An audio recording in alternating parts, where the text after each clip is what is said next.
A pergunta que você tem que fazer para você mesmo é assim: com o conhecimento que eu tenho da palavra agora, se Jesus estivesse aqui, e ele está, pela onisciência, mas muitos querem a sua onimaterialização, eu quero pegar ele para saber, né? Não vai acontecer, irmão. Não vai acontecer. Mas se você tem um conhecimento e você ainda continua se deixando enganar, eu sinto muito. Nós não nos encontraremos lá.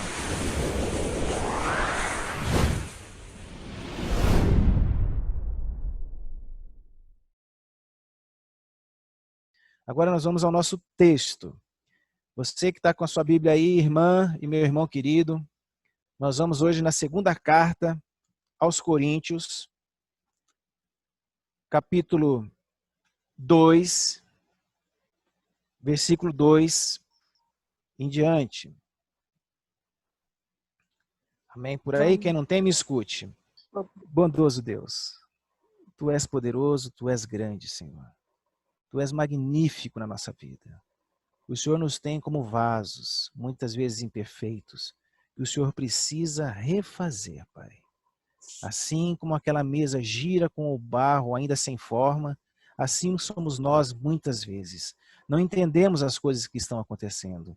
E mesmo nesse momento de pandemia, Senhor, nós exaustamos muito mais as desgraças que ela tem nos provocado do que verdadeiramente os ensinos que nós temos que receber com esse momento, porque tudo é ensino. Nós queríamos pedir aqui que o Senhor console, por favor, Paizinho, o coração dessas pessoas que perderam os entes queridos. E que eles, nesse momento, tenham a certeza que o Senhor está no controle de todas as coisas. O Senhor tem trazido multidões para a tua palavra através dessa Covid.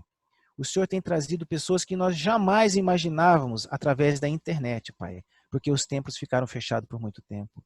Então o Senhor está no controle de todas as coisas. Que nós nos lembremos disso com uma profunda gratidão, com um profundo amor, sabendo que esses queridos que hoje dormem acordarão na primeira trombeta, Senhor. Amém. Quando o anjo vier, serão acordados, Pai, e encontrarão com o Senhor nas nuvens dos céus. Essa é a nossa certeza. E para aqueles que ainda se encontram nos hospitais, Pai, dê a eles a certeza que aonde eles estão é um lugar de pregação. Ainda que seja num leito, é um lugar de pregação. Nós oramos na certeza do teu controle. Apropria de nós agora o teu santo e bom Espírito, para que possamos entender esta palavra nesse momento, do bom perfume de Jesus. Em nome dele é que nós oramos. Amém. Amém. Deus é bom todo o tempo, e todo o tempo ele é bom. Não importa as circunstâncias e nem os meios. Ele é bom, dona Rosângela, ele é bom. Nenhuma lágrima da senhora cai no chão. Ele ampara antes na sua face. Saiba disso. Celebre a vida. Celebre a vida. Porque aqui, o que tem ainda por vir é muito maior do que a senhora pode sentir agora. Ou então a palavra não faz sentido para nós. E ela diz que tudo é muito, muito melhor. Por isso que devemos nos alegrar e nos regozijar na palavra dele sempre, viu? E ter a certeza disso. Crente é crente feliz. Crente é crente próspero. Crente é aquele que crê que o Senhor está na direção da vida dele. Ainda que percalços passamos, porque nós estamos no mundo de pecado. Então, não seria diferente. Haveria de ter tristeza, haveria de ter espinhos. Mas ele está ali pronto para colocar a mão e curar, viu? Amém? Então vamos lá. Segunda carta do apóstolo Paulo aos Coríntios, capítulo 2, versículo 12 em diante. Na minha Bíblia diz assim: Ora, quando cheguei a Troade para pregar o evangelho de Cristo, e uma porta se me abriu no Senhor, não tive, contudo, tranquilidade no meu espírito, porque não encontrei o meu irmão Tito. Por isso, despedindo-me deles, parti para a Macedônia. Versículo 14. Graças, porém, a Deus, que em Cristo sempre nos conduz em triunfo, e por meio de nós manifesta em todo lugar a fragrância do seu conhecimento. Versículo 15. Porque somos para Deus o bom perfume de Cristo, tanto nos que se salvam, como para os que se perdem. Versículo 16. Para com estes, cheiro de morte para a morte, para com aqueles, aroma de vida para a vida. Quem, porém, é suficiente para estas coisas? Versículo 17. Porque nós não estamos como tantos outros, mercadejando a palavra de Deus. Antes, em Cristo é que falamos na presença de Deus, com sinceridade e da parte do próprio Deus. Que texto maravilhoso! E pedimos novamente ao Senhor Jesus que conceda que o Espírito Santo esteja conosco para podermos entender as maravilhas que esse texto pode nos trazer. Vamos começar contextualizando para a gente saber o que estava acontecendo nesse momento, porque há uma mudança muito drástica em dois pensamentos. Quando ele vem no capítulo 2, versículo 11, para o versículo 12, há uma mudança drástica. E quando ele parte do versículo 12 para o versículo 14, outra mudança. Aí você fica sem entender. O que Paulo quis colocar aqui no versículo 12 e 13, que não conecta nem com o de cima e nem com o de baixo. A gente poderia chamar que isso era uma perícope, né? Ou seja, algo que você vem comentando, aí você entra com um novo assunto e depois você retorna com esse assunto. Mas nenhuma perícope eu posso dizer que isso é, porque do versículo 11 para o 14 ele não tem conexão. Então nós precisamos entender. Veja bem, o apóstolo Paulo, quando ele se encontrava em Éfeso, ele escreve a primeira carta aos Coríntios, que Tito seria o portador desta carta. Uma carta que trazia severas observações para a igreja de Corinto, que Paulo já havia estado lá. E Paulo tinha saído de Corinto, Corinto tinha voltado às pecaminosidades novamente, então Paulo agora escreve uma carta para Corinto e pede para que Tito leve essa carta aos coríntios. Então, por isso foi uma carta dura, que foi uma carta que falava sobre os conflitos dentro da igreja, entre os irmãos, falava sobre incesto, falava sobre casamentos, falava sobre celibato, divórcio, o papel da mulher dentro da igreja, a idolatria que estava tomando conta novamente da igreja, o orgulho espiritual que estava confundindo inclusive os dons que os irmãos tinham. E aqueles que entendiam o dom que tinha, esses ainda usavam erradamente. Então, a situação estava bastante complicada. A posição geográfica da cidade de Corinto nos diz muito de que era aquela cidade. Ou seja, ela tinha dois portos marítimos. Um porto ele saía de Laicon, né, que ficava mais, vamos dizer, ao norte, né, perto do Mar Jóico, e tinha um outro que era o maior frequentado, que era o de Secreia, que ficava aqui no Mar Egeu. Esse do Mar Egeu, ele fazia uma ferradura, né? Fazia uma ferradura. Então, Corinto estava aqui, o Mar Egeu estava no meio e Troade estava aqui. Corinto aqui, Troade aqui, Macedônia aqui em cima no alto da ferradura. Então, para vocês poderem entender a dificuldade que era para Paulo entender o que estava acontecendo aqui, porque ele estava vindo. Ele chegou em Troade e ele parou. Nós vamos já explicar por que ele parou. Ele parou aqui em Troade. Então, daqui, ele estava aguardando o quê? Ele estava aguardando que Tito viesse de Corinto, atravessasse o Mar Egeu e trouxesse notícias para ele de Corinto. Porque a ideia dele não era subir para Macedônia direto. A ideia dele era ir a Corinto e de Corinto a Macedônia, que ele atravessaria o Mar Egeu de barco e subiria para Macedônia. Só que enquanto Tito não trouxesse para ele o que é que estava acontecendo lá, ele não poderia retornar lá, porque a primeira vez que ele foi, ele já saiu de lá corrido de Corinto. Então, essa segunda vez agora, ele estava meio ressabiado, né? O que é que estaria acontecendo ali. Então, ele precisava dessa informação. Por isso que ele precisava que Tito retornasse. Naquela época, as igrejas eram muito imaturas e despendia de Paulo grande energia. As distâncias eram muito grandes, quando não por terra, por água, né? E exigia dele muita energia. E ele sabia da missão que lhe fora confiado. Era pregar, ensinar, edificar igrejas. Mas havia dentro da própria igreja de Corinto pessoas que, contrariadas, haviam a sua pregação. Elas não entendiam a pregação que Paulo fazia. E Paulo ficou ali por 1 ano e meio, saiu e depois fez a carta, ok? Só para a gente poder contextualizar isso aqui. Agora, ele diz assim, ora, quando cheguei a Troade para pregar o evangelho de Cristo, e uma porta se me abriu no Senhor. De fato, abriu-se ali uma porta para a pregação nele em Troade. Mas, ele já logo em seguida, não tive, contudo, tranquilidade no meu espírito. Por que ele diz que ele não teve tranquilidade no seu espírito? não foi apenas e tão somente porque ele não encontrou o meu irmão Tito. Não foi só por isso. Nesse capítulo, o apóstolo traz uma justificativa para mudanças de planos sobre a visita que faria aos coríntios e acabou acontecendo naquele momento. Olha só o que havia de fato acontecido. Eu até coloquei aqui, ó. Nós vamos entender a falta de tranquilidade dele. Olha só o que acontece. Paulo tinha saído de viagem, ele tinha feito as 2 primeiras viagens com Barnabé. Barnabé era o companheiro dele. Quando ele se arrumava para uma próxima viagem, Barnabé fala para ele assim, olha Paulo, quem vai nos acompanhar nessa viagem é Mateus. Ele falou assim, rapaz, esse Mateus não foi o mesmo que nos deixou na viagem anterior e não seguiu conosco pregando o evangelho? É esse Mateus. Mateus era sobrinho de Barnabé. Marcos, me perdoe. Marcos, não Mateus, Marcos.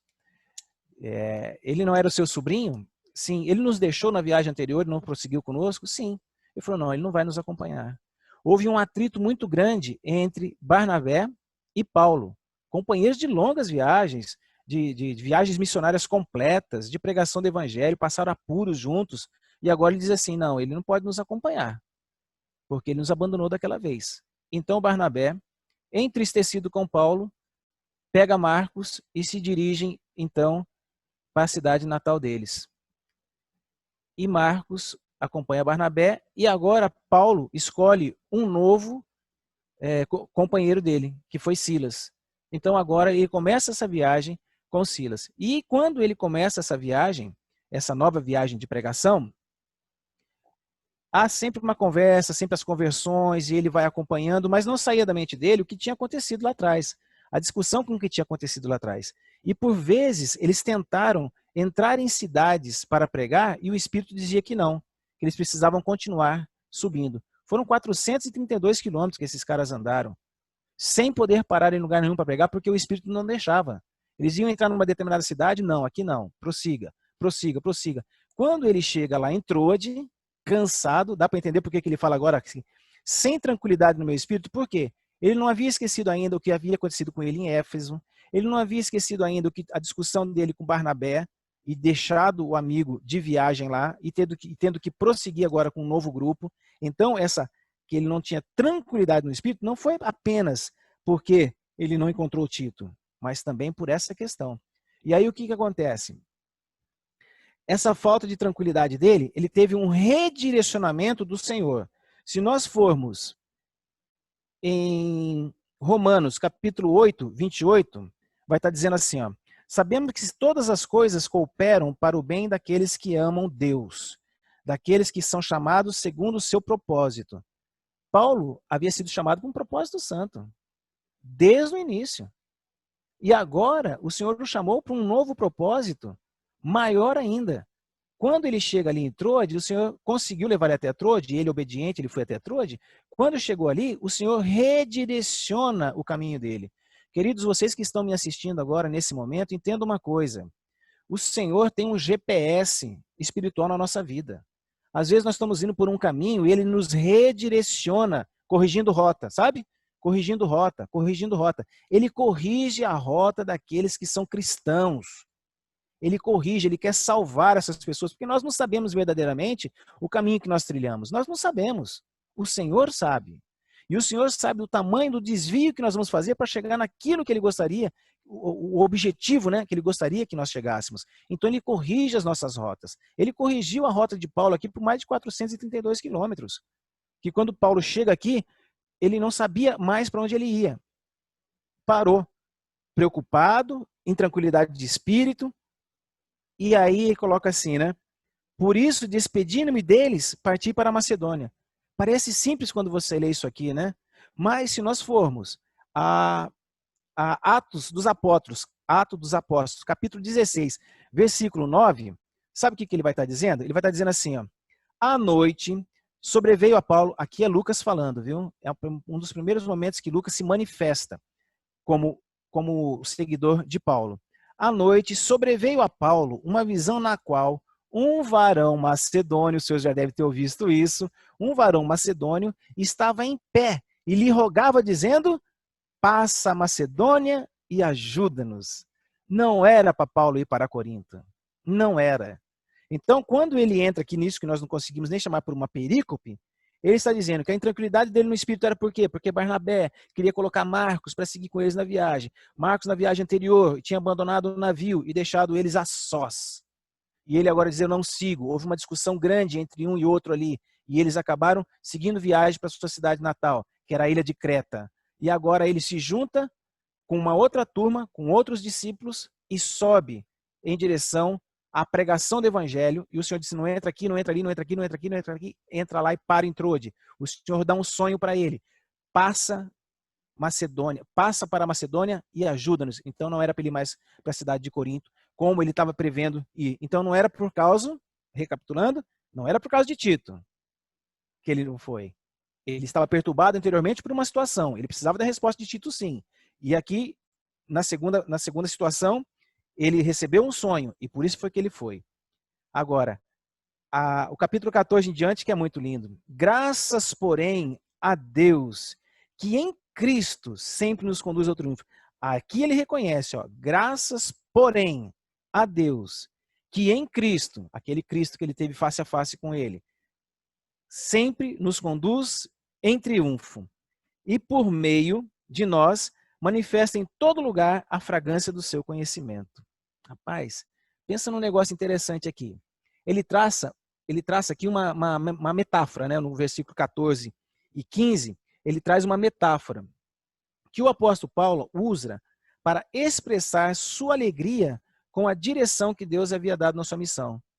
Em 3 partes, comparando a metáfora a um triunfo, a fragrância e o bom perfume de Cristo. Olha que coisa interessante. Paulo tinha o conhecimento de como eram os grandes desfiles dos grandes comandantes quando venciam as suas batalhas. Ele tinha conhecimento disso. E nesse momento, ele esboça esse conhecimento fazendo essa metáfora. Ou seja, o que acontecia quando um grande comandante ganhava uma batalha, ganhava uma guerra? E não era qualquer guerra, não. Essa guerra tinha que ser uma guerra de outro país, tinha um número X de pessoas que teriam que ter morrido, teria que ter um X número de pessoas que teriam que ter sido trazidas como escravos. Não era simplesmente uma guerra à toa, não. E era uma guerra não no condado ou no território onde esse rei comandava. Era um outro território, ou seja, um outro país que teria que ter sido feita essa guerra. E aí esse cara, esse comandante, chegava para entrar na cidade dele, em Roma. Quando ele chegava, ele entrava pela avenida principal.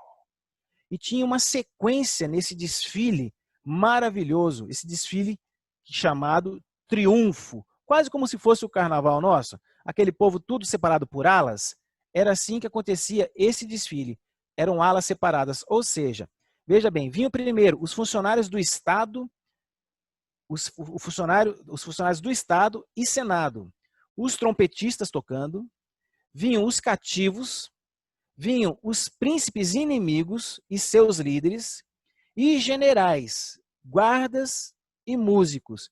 Por último vinha os sacerdotes, antepenúltimo vinha os sacerdotes, com os incensários. Esses incensários tinham um aroma específico, era um incenso adocicado, só para essas grandes comemorações. Então eram grandes incensários no decorrer da avenida toda, por onde estaria passando esse desfile. Então, vinha nessa sequência que eu disse para vocês. Os primeiros que vinham vindo eram os funcionários do Estado de Roma.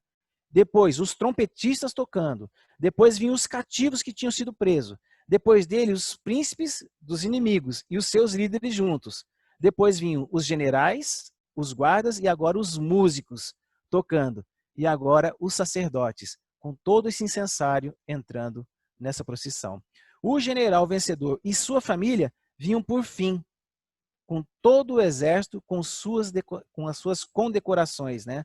Essa era a visão que Paulo tinha do triunfo, uma imensa procissão de vitoriosos, de pessoas que tinham conseguido o seu objetivo, vencido o inimigo e trazido para eles a honra dessa vitória, né?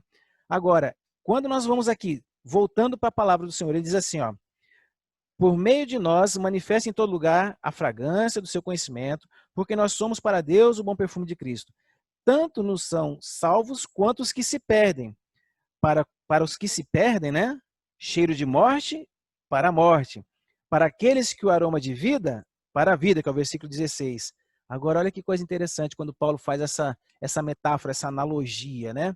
O mesmo incenso que indicava a vitória e a glória daquelas pessoas que estavam ali, esse mesmo incenso, que era um incenso de vida, de cheiro de vida, de vitória, era o mesmo cheiro de derrota, de morte, de humilhação, porque muitos iriam morrer lá junto com as feras, e outros se degladiando entre eles.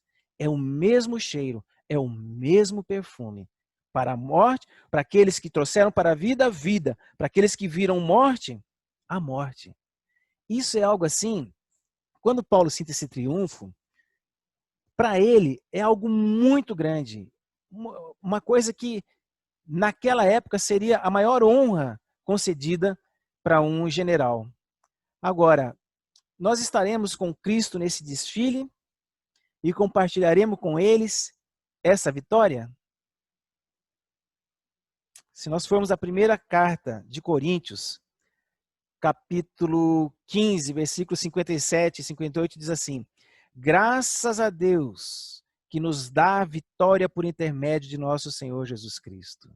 Portanto, meus amados irmãos, que agora me escutam aqui via Zoom, sede firmes, inabaláveis e sempre abundantes na obra do Senhor, sabendo que no Senhor o vosso trabalho não é em vão. Glórias a Deus. 1 Coríntios capítulo 15, versículos 57 e 58. A fragrância que Paulo se referia aqui, ela é o evangelho. Ela é o evangelho. E esse deverá ser pregado. Vamos lá. Mateus capítulo 28, grande comissão, todos nós conhecemos. Mateus capítulo 28, versículo 19 diz assim: ide, portanto, ó povo do Zoom, fazei discípulos de todas as nações, batizando-os em nome do Pai, do Filho e do Espírito Santo. Esta é a fragrância do Senhor, que ele se refere aqui. Porque ele diz assim, né? E por meio de nós, manifesta em todo lugar a fragrância do conhecimento. Essa fragrância que nós estamos agora aqui no Zoom, tratando sobre ela. Isso aqui é a fragrância que Paulo se referia. Agora, o bom perfume de Cristo, somos quem? Nós. Eu e você, que está me assistindo nesse momento, através do Zoom, através aí do YouTube. Eu não sei quando, amado, você vai estar vendo isso. Mas saiba que você tem nas suas mãos a fragrância de Cristo, que é o evangelho para você pregar. E você é o bom perfume de Cristo. Temos uma grande responsabilidade em pregar a Cristo. Não devemos exalar o mau cheiro, o odor fétido. Nós não podemos. É o mau perfume. Isso pode definir, meu amado, você que me escuta hoje, a salvação para a vida ou a morte de alguém. O seu bom perfume pode levar alguém à morte, ou o seu bom perfume pode levar alguém à vida. Tudo vai depender de como você vai passar essa fragrância para alguém. E fragrância é um negócio tão sério que, se nós lembrarmos um pouquinho aqui, quando você começou o início do seu namoro, ele vinha todo cheiroso, né? Um sabonete Febo, ó, né? Tinha uma fragrância ali de um perfume para aqueles que têm mais poder aquisitivo, um perfume francês, não é? Um Coros, um Yves Saint Laurent. A menina já sabia que era o cara que estava chegando. E o perfume dele, o bom perfume dele ficava impregnado nela. E o bom perfume que ela colocava ficava impregnado nele. Ele sentia no cabelo dela o cheiro, na roupa dela o cheiro. Por vezes ele dava um bom perfume para ela. E nós nos recordamos desse cheiro hoje, quando pensamos em nossas esposas, em nossos maridos, ou quiçá daqueles mais próximos lá atrás, os nossos avós. A gente lembra disso. Quando ia na casa do avô e aquele perfume daquelas rosas, daquelas plantas, aqui a gente chama de dama da noite, tem uma que é muito cheirosa. Se eu falo agora, as pessoas identificam ela. Nós somos isso. Esse bom perfume que identifica a nossa crença para outras pessoas. E se você não tem domínio com ela, se você não estuda ela, quando você for questionado, o que é que você vai dizer? Você vai dizer para ele que simplesmente, olha, veja bem, eu não estou tendo esse conhecimento agora. Cadê a sua fragrância?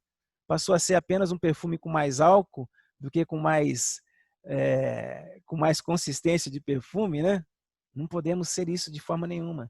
O bom perfume somos nós. Então o apóstolo mesmo faz a pergunta no versículo 16. No versículo 16 é assim, ó: para com este cheiro de morte, para com aqueles aroma de vida para a vida. Agora olha a pergunta dele. Quem, porém, é suficiente para estas coisas? Versículo 16. Quem, porém, é suficiente para essas coisas?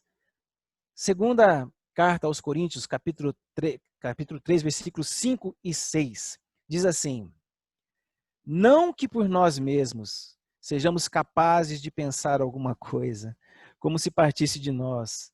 Muita gente acha que partiu de você o que você está falando, né? Olha o que o Senhor diz assim, ó. Não, porque não quem quiser acompanhar, tá? Segunda carta aos Coríntios, capítulo 3, versículos 5 e 6. Não que por nós mesmos sejamos capazes de pensar alguma coisa, como se partisse de nós. Pelo contrário, a nossa suficiência vem de Deus, o qual nos habilitou para sermos ministros de sua nova aliança. Não da letra, amado, presta atenção no que eu estou falando, hein? Não da letra, mas do Espírito. Porque a letra mata, mas o Espírito vivifica. Glórias a Deus. A letra mata, mas o Espírito, ele vivifica. A graça vivifica. A graça é que vivifica. E muitas vezes nós, quando adventistas, com uma doutrina diferenciada que nós temos, nós queremos, como que eu posso colocar? Nós queremos colocar ao outro à força a letra.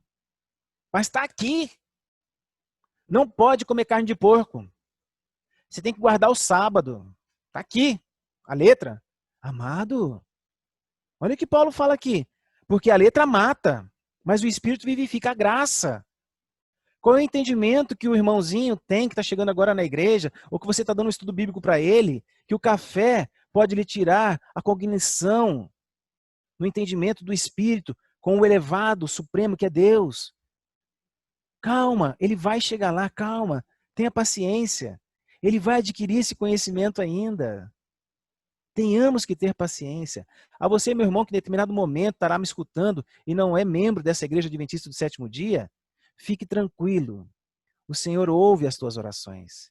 Fique em paz.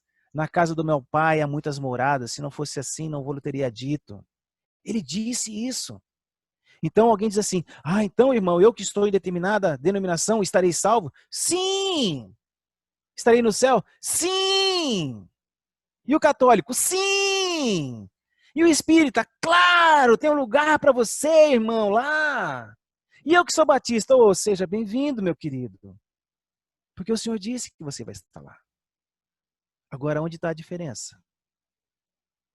Quando você tem conhecimento do estudo da Bíblia e você sabe que o que você está fazendo é errado, aos olhos da palavra de Deus, da fragrância de Deus, e você continua nessa ou naquela denominação por comodismo, isso é rebeldia, isso é pecado contra o Espírito Santo. Você não está querendo ouvir o que ele quer falar para você. Você quer ficar onde está mais cômodo para você. Porque ali lhe é permissível fazer muitas coisas que com o conhecimento da palavra você não faria.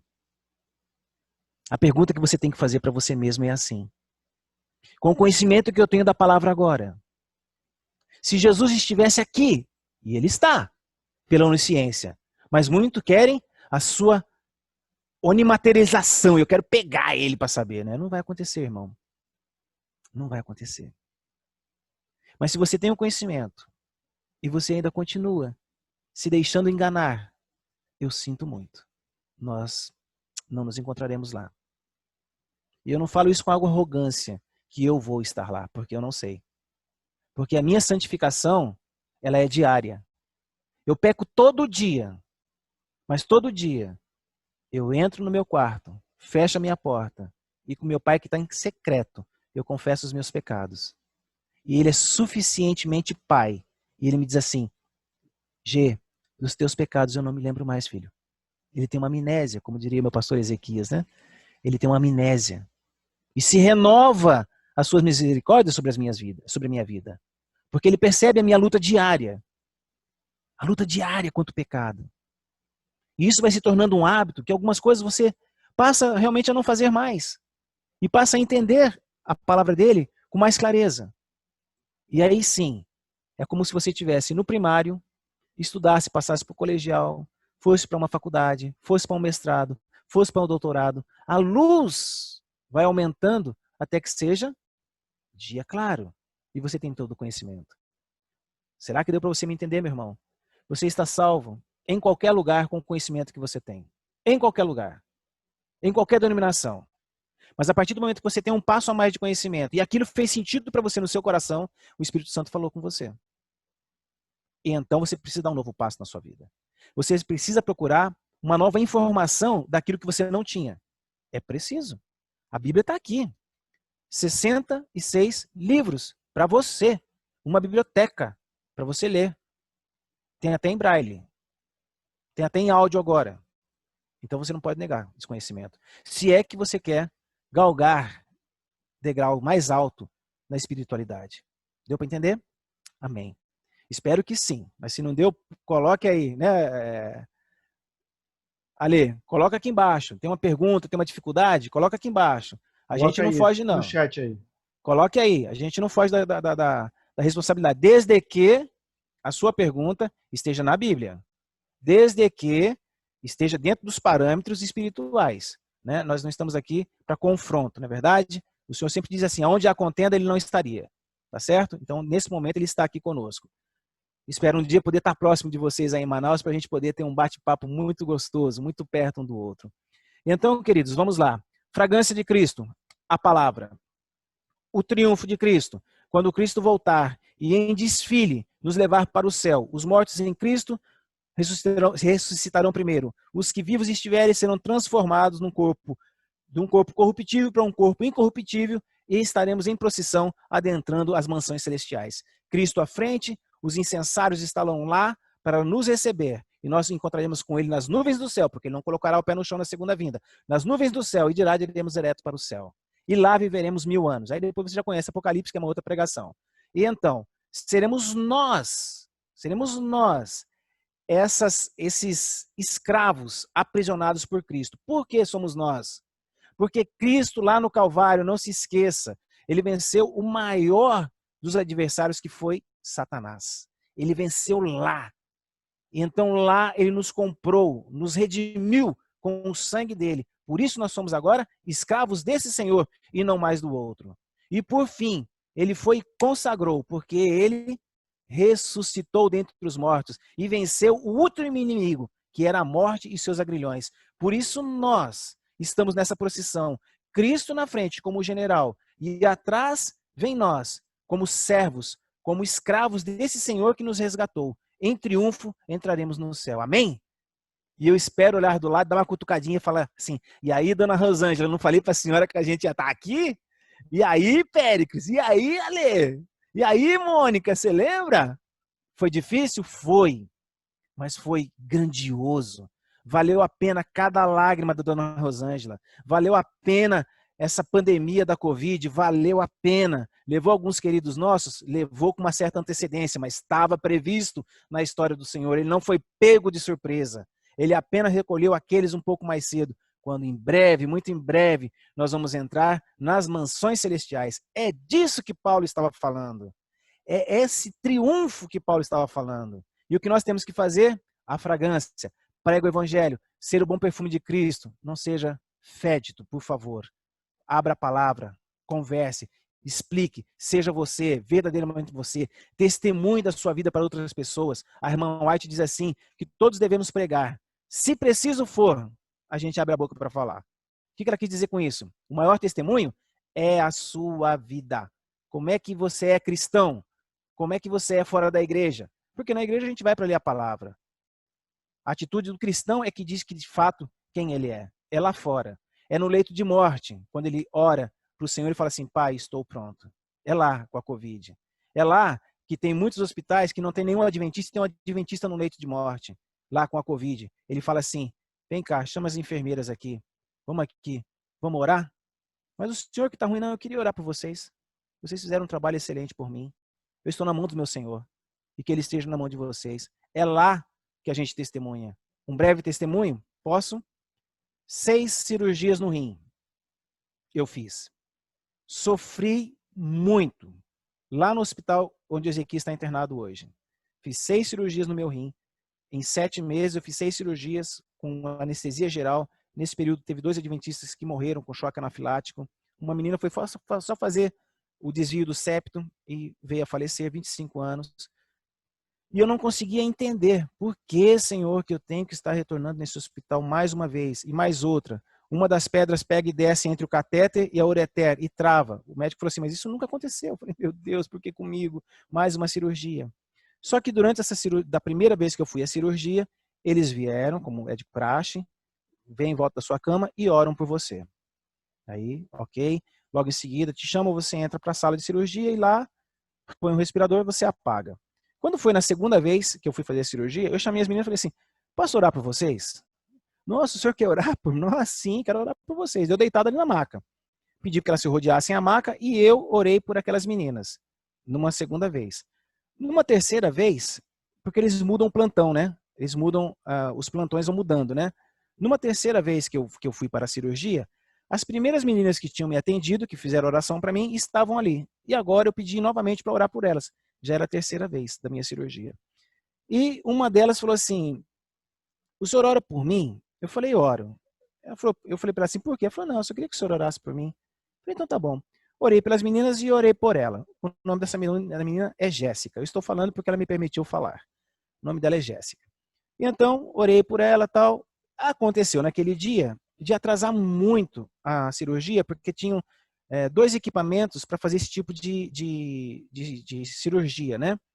E um deles não tinha sido esterilizado. Então demorou muito para mim entrar na sala de cirurgia. Eu fiquei conversando com ela e perguntei para ela, Jéssica, e aí, você é adventista? Ela falou, sou, mas estou assim um pouco afastada. Algumas coisas aconteceram na minha igreja, aí eu acabei me afastando da igreja. Falei, puxa vida, amiga, mas foi assim, tão fácil assim? Ela falou, não.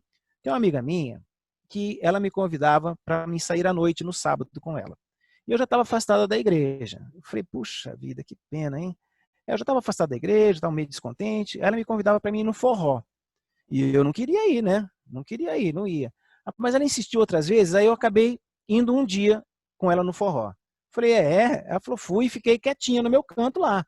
O pessoal dançando para lá e para cá, mas eu fiquei quietinha. Mas o ambiente até que não era ruim. Quando foi no sábado seguinte, ela me convidou novamente para eu ir. E eu fui. E já fui mais feliz. Ela me convidou para ir pela terceira vez. E nesta vez que eu fui, um rapaz me tirou para dançar. E eu fui dançar. Mas aquilo era tão bom, era um forrozão, era um negócio tão bom. E ela fazia assim, né? Era um negócio tão bom naquele forró, que estava tão bom. Falei, puxa vida, amiga. Puxa vida. Mas olha, deixa eu dizer uma coisa para você. Vou ser bem sincero com você. Eu não sei se eu vou entrar naquela sala de cirurgia e vou sair. Eu não tenho essa certeza. Ninguém tem. Vou tomar uma anestesia geral. Eu não sei. Mas eu quero dizer para você o seguinte. Ninguém vai tão longe que o Senhor não possa trazer de volta. E eu te digo outra coisa. Sinceramente, quando você foi à igreja, em todas as vezes, em todos os anos que você foi à igreja, você não foi buscar Cristo. Você foi ver pessoas. Você foi se arrumar para pessoas. Você foi ter um comportamento para pessoas. Você não foi prestar um culto de adoração. Você foi mais querer ser cultuada do que prestar um culto. Ela olhou para mim assim e se espantou. Eu falei, não é porque você estava lá no forró que o Senhor não estava do seu lado. Então, olha, eu vou entrar nessa sala de cirurgia hoje. E eu não sei se eu saio. E eu tenho que dizer isso para você. Em poucas palavras, o Senhor deve ter me mandado aqui, hoje, para falar para você, filha, volta para casa. Aí ela baixou a cabeça, ah, senhor, o senhor às vezes usa de métodos, né? E já saiu, tal, foi fazer as coisas dela. E eu entrei para a sala de cirurgia, fiz a cirurgia e voltei vivo mais uma vez. Então nós fomos agora para a 6ª cirurgia. Quando eu cheguei para a 6ª cirurgia, eles estavam fazendo lá um convênio com os orelhinhas, né? As pessoas que têm orelhinhas mais abanadas, a igreja, o Hospital Adventista está fazendo um convênio com uma ONG para repor essas orelhinhas no lugar. Então tinha muita gente na sala de cirurgia e eu estava lá pronto para entrar para a minha cirurgia de rim, que seria a 6ª e última, né? Cirurgia de rim. E ela chegou e eu estava com aquele avental vergonhoso, né? Que só fecha a frente e atrás fica tudo aberto, né? E ela chegou e falou assim, seu Genivaldo, entrando na sala alegre, seu Genivaldo, o senhor aqui de novo? Eu falei, Jéssica, que bom, você não esqueceu meu nome, né? Ela falou assim, eu tenho uma notícia muito boa para dar para o senhor. Eu falei assim, me dê. Aí ela me abraçou e começou a chorar. Começou a chorar, começou a chorar. Eu falei, mas o que houve? Essa notícia era boa, por que você está chorando? Ela falou assim, eu quero dizer para o senhor que eu voltei para a minha igreja. Depois da conversa que nós tivemos, do puxão de orelha que o senhor me deu, eu voltei para a minha igreja. Estou firme na minha igreja. Muito obrigado. Aí eu falei assim, senhor, eu entendi por que o senhor fez. Eu falei, 6 cirurgias no meu rim. Que era para trazer alguém de volta para o seu aprisco. Louvado seja o Senhor. Entendeu? E passei com alegria. Por isso que no início eu falei sobre o oleiro. Passemos, a situação está difícil. Se nós ficarmos falando que ela está difícil, ela vai estar mais difícil ainda. Vamos passar com alegria no Senhor. Alegria no Senhor. Não estou falando de dar risada. Alegria no Senhor. Regozijo que Ele está no controle de todas as coisas. Entendeu? Vamos concluindo aqui. Versículo 17 diz assim, a palavra tem que ser pregada. A palavra, versículo 17, perdão. Porque nós não estamos como tantos outros, meus irmãos, mercadejando a palavra de Deus. Antes, em Cristo é que falamos na presença de Deus, com sinceridade e da parte do próprio Deus. Queridos, isso aqui é um desabafo de Paulo. Por quê? A igreja de Corintos não... boa parte da igreja de Corintos, né, não aceitava a pregação de Paulo. E vocês sabem por que ela não aceitava a pregação de Paulo? Porque os que pregavam lá em Corinto recebiam dinheiro para pregar a palavra. Olha só, já naquela época, recebiam dinheiro para pregar a palavra, que era uma palavra que era agradável. E essa pessoa tinha eloquência para poder pregar a palavra de Deus. E ele recebia, por isso Paulo diz assim, epa, peraí, não é assim que funciona. Olha aqui, porque nós não estamos como tantos outros, entende o que eu digo? Mercadejando a palavra de Deus, ou seja, eu falo aquilo que vocês querem ouvir, né? Não vou fazer correção, não vou fazer exortação, vai ser uma palavra branda, vocês vão gostar, a igreja vai lotar de pessoas, igreja de 500 lugares, tem 600, tem 100 em pé, olha que coisa linda. Paulo disse, não, não é assim que funciona não. Olha, mercadejando a palavra de Deus, antes, em Cristo é que falamos na presença de Deus, ou seja, em Cristo, com o que Cristo nos deixou, com a palavra que Ele nos deixou, com o ensinamento que Ele nos deixou. Então esse ensinamento é verdadeiro e eu tenho que falar sobre ele. Ele diz assim, é que falamos na presença de Deus, com sinceridade e da parte do próprio Deus. Então eu não preciso receber nada de ninguém. Deus, com a sua propriedade infinita, com a sua presença na vida de cada um de nós temos sim o poder de falar sobre Ele, na palavra dEle, sendo a palavra dEle a verdade. Apenas e tão somente a palavra dEle é a verdade. Queridos, somos esse bom perfume de Cristo. Nós somos esse bom perfume. Seja você esse bom perfume, você que está me escutando. Exale esse perfume. Exale na vizinhança, para que as pessoas saibam que você é um cristão. Se ele não souber que você é um adventista do 7º dia, que ele saiba que você é um cristão. Pelas atitudes que você toma, pela sua conduta moral, pelo seu caráter, que ele saiba quem você é. E se ele te pedir a palavra, uma orientação, vá. Explique. Chame para um pequeno grupo. Convide para ir à igreja. Ah, mas eu não sei fazer isso, faça um bolo gostoso. E deixa um pedacinho para mim, mas leva o restante para ele. Pregue a palavra. Não sabe, tire dúvidas. Olha aqui, quanta gente nós estamos aqui hoje, nesse bate-papo. Chama um de nós. Pega o telefone, irmão, a pessoa perguntou tal coisa, como é que eu respondo? Cada um de nós aqui é responsável por isso. Lembra de não sei quantos leram, né? Eu, na minha época de infância, eu li um livro chamado O Pequeno Príncipe, né, de Saint-Exupéry. Ele diz assim, você é responsável por aquilo que você cativa, Lê. Portanto, você é responsável por aquele que você está querendo iniciar um estudo bíblico. Não deixe ele falando sozinho. Ajude-o. Ajude-o. Agora, olha que coisa linda. A Torá, que é o livro das leis dos judeus, tem uma frase que eu fiz questão de copiar para a gente entender. Ele diz assim, ele fala sobre a Torá, mas eu quero falar isso sobre o Evangelho para nós. Ele diz assim, se um homem, prestem bem atenção, se um homem, ao usar corretamente a palavra, ela se torna remédio para viver. Se não usar, ela é um veneno mortal. Entendeu isso? Se você usar isso corretamente, olha o que a Torá está me dizendo em relação ao que a gente acabou de ler, quando Paulo diz assim, né? Que o Espírito vivifica e a letra mata, né? Aí aqueles que o incenso vivificará e dará vida, e o outro será morte. É isso. Dependendo de como você colocar, mata, ou distancia, melhor dizendo, da palavra verdadeira. E dependendo como você colocar, vai atrair para a vida. Por isso precisamos estudar. Por isso precisamos sair da palavra de Deus, buscar o histórico, muitas vezes, da história, como é que essa coisa aconteceu, por que ela aconteceu, senão fica muito fria, a letra fica muito fria. E o Espírito não vivifica. Quero agradecer muito a vocês. É assim, gratificante saber de onde o Senhor me tirou, de um lodo fétido, onde eu levava pessoas para um caminho totalmente errado. E o Senhor foi, me tirou de lá e falou assim, vem cá, eu vou dar um banho em você. Eu vou fazer com que você exale o meu bom perfume.